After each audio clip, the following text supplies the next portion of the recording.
made you want to be a teacher? I wanted to teach, and then really enjoyed my collegiate experience doing more study of history. And then, the other side is I think it fits my personality pretty well. I can't imagine being in a job that I didn't talk to people on a daily basis. What do you think makes your class different than other classes? Rapport with kids and to try to make it enjoyable to be there. How has having kids changed how you teach?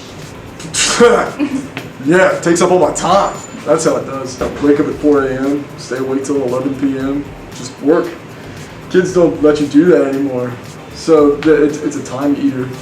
What kind of car do you drive? I have a Volkswagen Tiguan, and I just got it right before COVID hit. What made you choose that? That car? Or how do you I had leased a Kia, and the Kia dealership, Hyman Brothers, totally messed up my lease. I was going to buy the Kia, which I was totally happy with, and they were tremendously terrible to deal with, and so I needed a car immediately. Do you have any pets? No. So my kids killed a snail earlier this year that they had taken as a pet that they found in the yard. Now, for Christmas, they got a set of sea monkeys, the little thing, dehydrated tiny shrimps, and you put them in water and they come to life. So that's what we got in the windowsill in the kitchen right now. What kind of music do you listen to?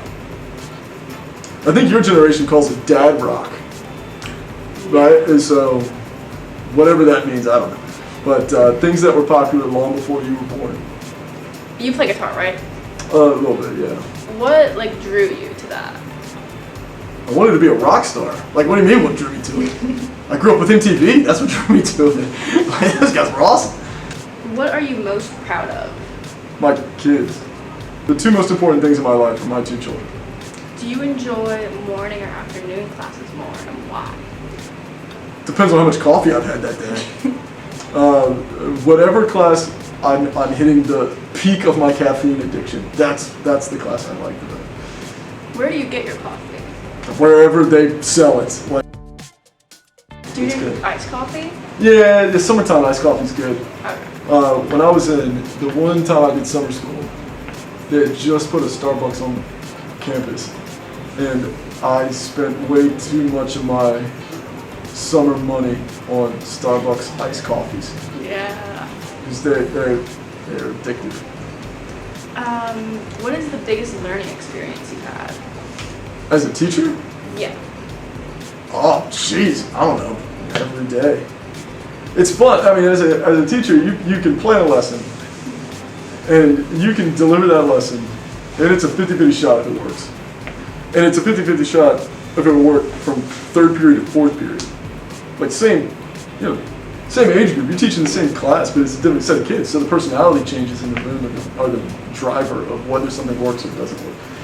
The same exact delivery can be a absolute success or a total flop, depending upon what the other people in the room, how they interact with it, whether they figure it out, get it, think it's interesting, or whether it's just not what they want to hear at that moment. So learning that and trying to figure that pattern out is to me super hard, and it's a constant learning process. Yeah. How do you go from third period to fourth period and teach the same thing over and over again? How do you do that? Depends on what it is. I tell you, we as sometimes history teachers, we joke about it. The most depressing week of the year is when you teach the Holocaust. 6 periods straight in a row. It's super depressing topic. But I mean, I don't know how I move in that world without getting tired of it is that it has to be different for each class. Do you think it's more important to teach things off of slideshows or lecture based? I would rather just talk to people. The slideshows are there because kids want a backup set of notes and what's somebody looking at, whatever, right? But to me, the learning happens when you converse with someone, and that's why for you guys in class, I'm always wanting you to talk.